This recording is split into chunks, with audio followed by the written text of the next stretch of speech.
Data for Progress has just released a new poll which attempts to assess the economic impact of this pandemic crisis for average everyday workers. So let's take a look at these numbers here. And guys, they are absolutely terrifying. I mean, you can see this top line number right here.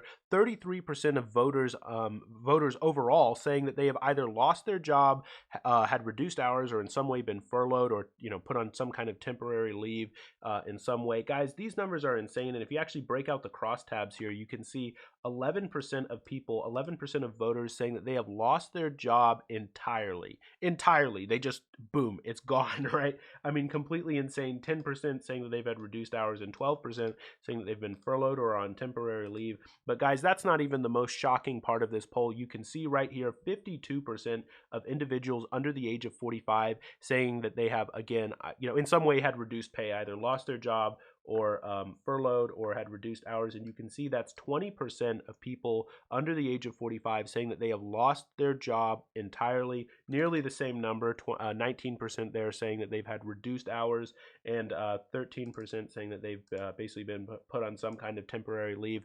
Guys, we were already talking about there being a massive generational divide in the Democratic Party, and one is starting to open up in the Republican Party. Well, guys, this is, this is definitely just going to exacerbate that generational divide in the party, where young people seem to be disproportionately affected. I mean, it's the millennials, it's the Gen Zs who get screwed over again by our economic system, just like it was last time around. But guys, we're also looking at a massive racial divide here, where African-American individuals are significantly more impacted economically by this crisis. Now, we were already seeing that when it came to the death numbers and when it came to hospitalizations in the areas which were most impacted, but now we're starting to see it as well come out in the economic side of things, where of course it's the minorities, it's the people of color who get left behind first, who get hurt the most by crises. They're the ones who are least protected by these things.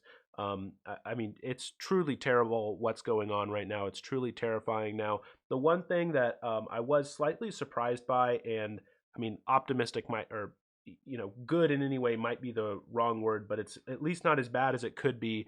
The fact that, it does seem to be splitting evenly among Republicans and Democrats. I don't want to say that it's a silver lining, because none of this is a silver lining, but it could have been, a situation where it was disproportionately impacting Democrats. And then, you could be talking about a situation where the coronavirus crisis becomes a serious partisan issue, like Republicans were trying to make it at the beginning there.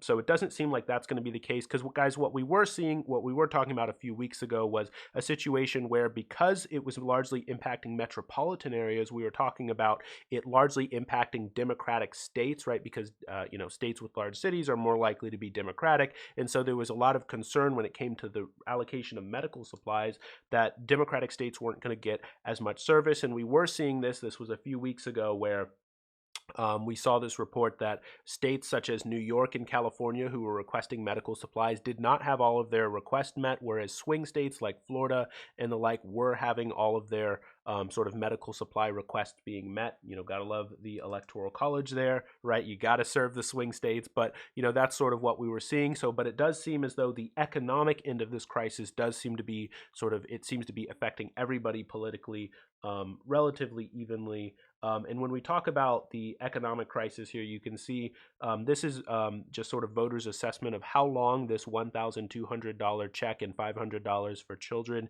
is going to actually last. Now, we do know that there were a lot of carve-outs in that. For instance, if you were a college student or a recent college student, you weren't going to get a penny, no matter if you lost your job or what, because you didn't, the way that it's looking at your tax filings, or if you were claimed as a dependent, you don't get anything. So there was all kinds of exemptions and carve-outs that, they're trying to save breadcrumbs here or there when it came to the massive checks, whereas they didn't do that for the slush fund. Whatever, we don't need to rehash that. But you can see here, most voters are saying that $1,200 can last them at least a week.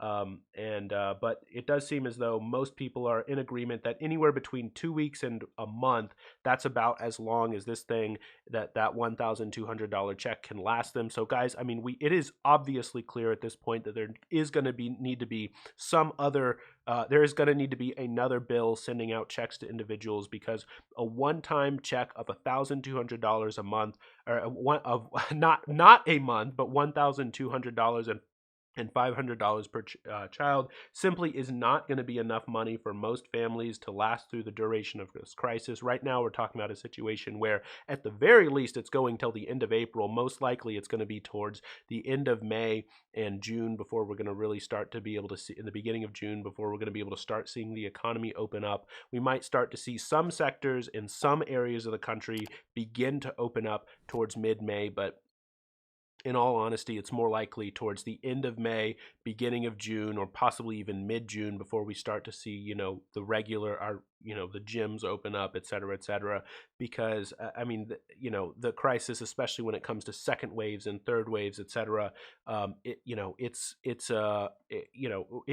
needs to stay closed. And the scary part, though, the thing that I'm particularly worried about is, what are we going to do if it turns out that the government doesn't actually assist us, that the government doesn't do enough to make people feel safe and feel comfortable when it comes to staying home? Like, is this going to be a situation where we need to close back down because there's a second wave and voters are just like, well, hey, look, you didn't back me up last time around. You didn't give me the checks that I needed last time. And so why would I stay home? Why should I listen?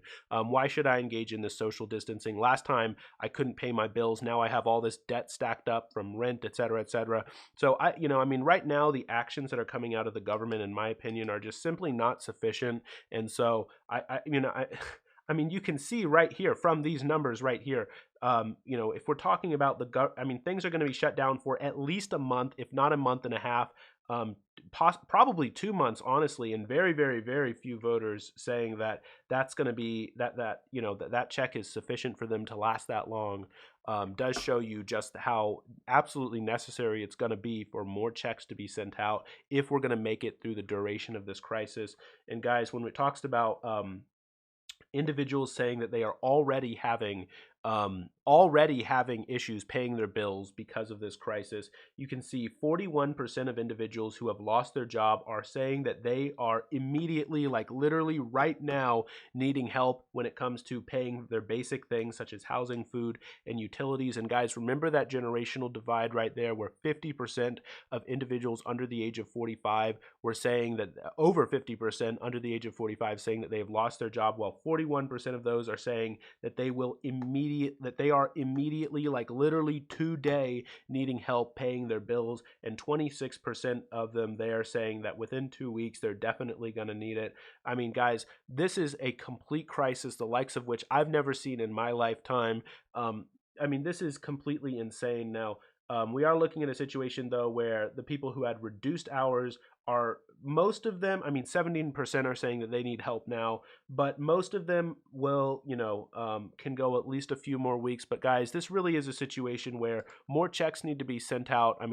That's the clear takeaway that you can, grab from this thing, is that more checks need to be sent out. And that's just what voters are saying. That's just what people are saying. They're like, look, I need to pay my bills. We just saw the report that 1/3 of Americans did not pay their rent. 1/3 of renters, I should say, did not pay their rent this coming month. And guys, the thing really only started shutting down towards kind of mid-April, maybe the first week of April, first week of March, I was thinking, anyway, the first week of March, things were really starting to shut down.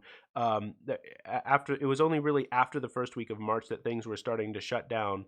And so we're really looking at a situation here where, especially if things are completely closed down through the duration of April, guys, people need to pay their bills, and people need to pay rent. We need some kind of rent freeze, some kind of there is an evictions freeze, but we're already seeing situations where landlords are literally taking out the toilets, taking out various necessities of their apartment in order to force evictions, or they're massively increasing evictions. Massively increasing rents in order to essentially force an eviction, force people to leave, and hiking rents right now. It's completely terrible, the stuff that landlords are doing right now. But part of it, though, is we're in an economic situation where these landlords also have bills to pay. They have their own debts to pay up to the bank, and so they have to be aggressive. They have to be mean. They have to lose their moral sense, right, in order to make their own ends meet. And so, it just becomes a dog eat dog world as soon as you start closing down the economy. And that's just the terrible world that we live in. So, It's definitely not good. It's definitely terrifying, but um, yeah. Anyway, if you like the video, I'd really appreciate it if you hit the like button and consider subscribing. Thanks.